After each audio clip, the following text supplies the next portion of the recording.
বর্তমানে আগের চেয়ে একটু বেটার, একটু ভালো আছে এবং অর্থের প্রয়োজনে কিন্তু তার চিকিৎসা বন্ধ হয়ে যাচ্ছে।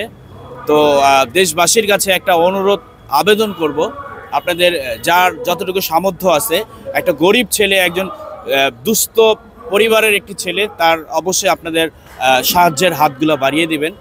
আর উপস্থিত রয়েছে ঢাকা মেডিকেল হাসপাতাল এবং কি বলে অপারেশন ওয়ার্ডে রয়েছে। আপনারা সকলেই যারা বাস্তবে দেখে ভিজিট করে আপনারা সাহায্য দিতে চান অবশ্যই দিবেন, কারণ আমি একজন তার ভাই বন্ধু হিসাবে এটা আসলে আমার বলা উচিত, কারণ আমি যতটুকু পেরেছি আমাদের ফ্রেন্ড সার্কেল যারা রয়েছে তারা দিচ্ছি। আর এখন আসলে এই ঘটনা জুনিয়র সাকিবের সাথে একা ঘটে নাই, অনেকের সাথে এরকম ঘটনা ঘটছে। প্রতিনিয়ত ছেলেরা কিন্তু আতঙ্কে রয়েছে যে কখন জানি আমারটাও এই টুনটুনি কেটে ফেলে, যেমন আমারই এখন ঘুম হয় না ঠিক মতো। মানে একটা জিনিস আসলে হবে না, তারপরে কেমন জানি মাথার ভিতরে একটা কাজ করে যে আসলে জুতি এমন হয়ে যায়। কারণ ভাই আসলে মেয়েদের মাথায় বুদ্ধি কম, মানে মাথায় চুল বেশি আর পিছনটা ফাঁকা। অনেকে বলে এদের মাথায় আসলে কোনো বুদ্ধি নাই, এরা চিন্তা করে যে জিতটাই বড় করে। মানে বাংলা কথায় যেটাকে বলে যে পুরুষ জিত করলে হয় বাদশা, আর মেয়েরা কি হয় সেটা আপনারা ভালোই জানেন।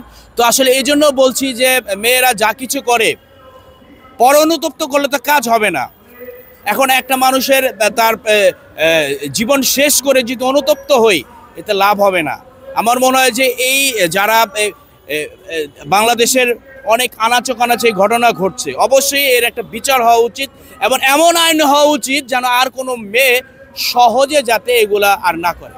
যে মেয়েটা কমেন্টস করছে এই মেয়েটা শিখার চেয়েও খারাপ।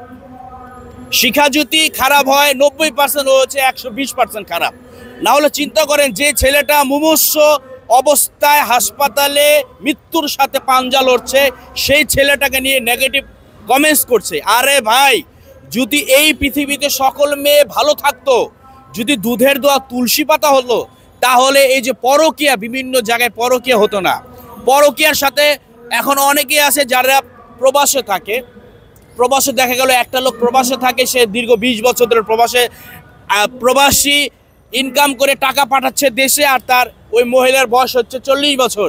সে ওই প্রবাসের টাকা দিয়ে কিন্তু সে কিন্তু পরকীয়া করছে কচি ছেলেদের সাথে। তাহলে এই মহিলাদের কি বলবেন? এই সমাজে মহিলাও খারাপ আছে, পুরুষও খারাপ আছে, কিন্তু তবুও তার মাঝে মাঝে আমার মনে হয় যদি এই দেশে নারী নির্যাতন আইন রয়েছে, পুরুষ নির্যাতন আইন তৈরি করা উচিত এখনই। কারণ পুরুষ নির্যাতিত হচ্ছে প্রতিটি পদে পদে, পুরুষ বলতে পারে না। ঘরের কথা পর জানলে কেমনে, এটা শুধু মহিলারা বলতে পারে। তো দিন শেষে বলতে চাই, সংসার সুখী হয় রমণীর গুণে। আর সেই তাহলে তো ভাই মানে রক্ষক যদি ভক্ষক হয় তাহলে সংসার বলেন। তাদের উদ্দেশ্যে বলবো যে ভাই আসলে সকল মেয়েরাও খারাপ না আর সকল ছেলেরাও খারাপ না। যদি মনে হয় আপনার যে এই মেয়েটার কারণে, এই ছেলেটার কারণে আপনার জীবন ঝুঁকিপূর্ণ, অবশ্যই ভাই সেটেল হয়ে যান। প্রয়োজনে তার প্রাপ্ত যে যদি কোনো লেনদেন থাকে সেটা পরিশোধ করে একেবারে আলাদা হয়ে যান।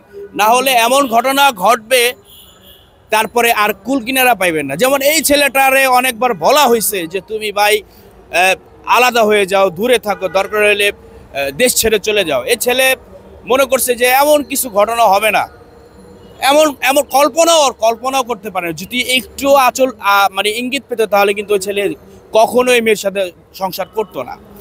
তাহলে এই যে ইঙ্গিত পাওয়ার আগেই ভাই যাদের সাথে মনে হয় যে আপনার মনে হয়, আর এখান থেকে কিন্তু অনেক মেয়েরা কিন্তু মানে কি বলে যে উৎসাহ পাচ্ছে এবং অনেকের ঠেটও দিচ্ছে যে এই ভালো হয়ে যা।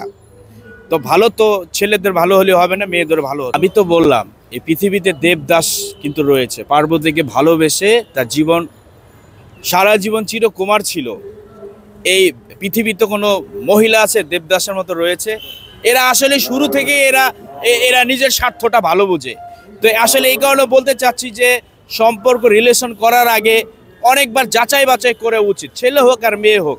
কারণ মেয়েরা আসলেই একটু হিংসেটে আবার একটু স্বার্থপর লোভী হয়ে থাকে, আর এরা আসলেই কখন কি করে নিজেরাও জানে না। কারণ এই ঘটনাটা ঘটাইছে আসলে আজকে ও মনে করছে অনেক বড় কিছু করে ফেলছে, এই মেয়ের, এই মহিলার একটা ছেলে একটা মেয়ে আছে, সারা জীবন এই কলঙ্কে এদেরও কিন্তু বহন করতে হবে।